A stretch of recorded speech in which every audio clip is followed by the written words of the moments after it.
as a chain, how did you try and compete with local companies? Well, as a chain, we had a lot more buying power than local companies, so we could actually do things a little bit cheaper.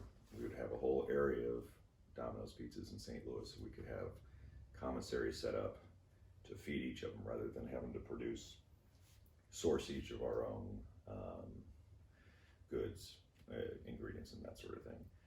There's also the buying power of buying power of advertising, both for the product and for drivers and etc. So I would say just the buying power out there and just the name recognition. All right. And as far as advertising, how much did you do, and who is your target audience? So as a franchise, we used to devote 5% of top line sales to marketing. That would be whether print, television, radio, whatever.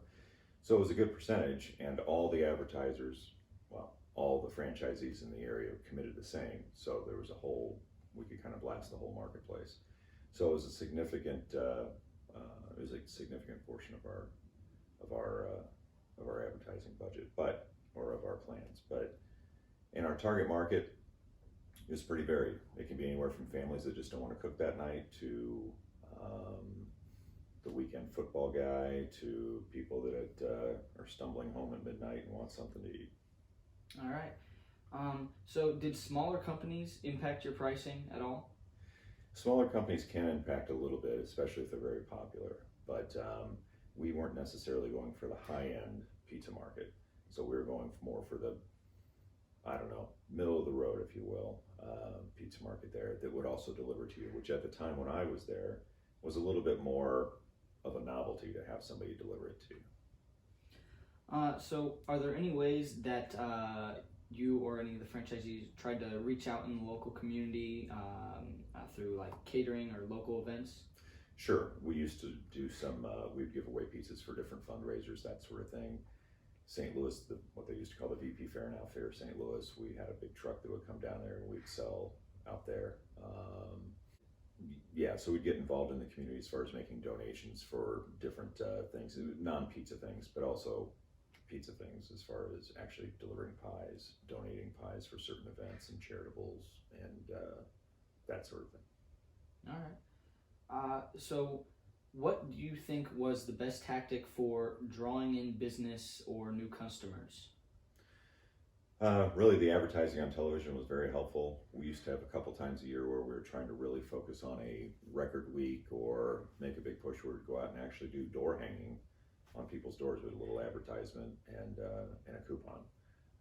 I used to manage a store, and I would go out and talk to local businesses, and I actually had a business card that had a coupon on the back, and we would try to offer deals to get some of that daytime business, because most of our business was at night.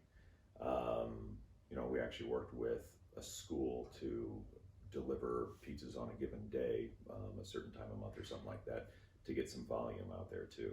You got lower price on that, but at least you're keeping your day shift busy and you could plan for it ahead of time. So a lot of it was volume. You want to drive margin as well, but at slow times you're willing to give up a little margin to get the volume. Of course. So as a former manager, do you see Domino's as expanding or consolidating in the future? It's kind of a weird market these days because you have these third-party delivery companies. They'll go out there and deliver from McDonald's, Taco Bell, wherever. So the whole novelty of having somebody deliver something to your door isn't quite what it used to be. But in that, I saw something in the news the other day that they were thinking that Domino's is thinking about actually building more stores to cut down the delivery time and be more part of the local fabric. Have the even the walk-in customer be a bigger thing. So, if they're building more stores, the store's profitability per store might come down a little bit, but they are actually talking about expanding.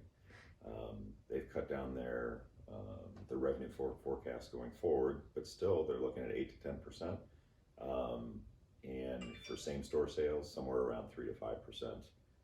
So actually building additional stores or doing some sort of buyout is going to make up for the rest.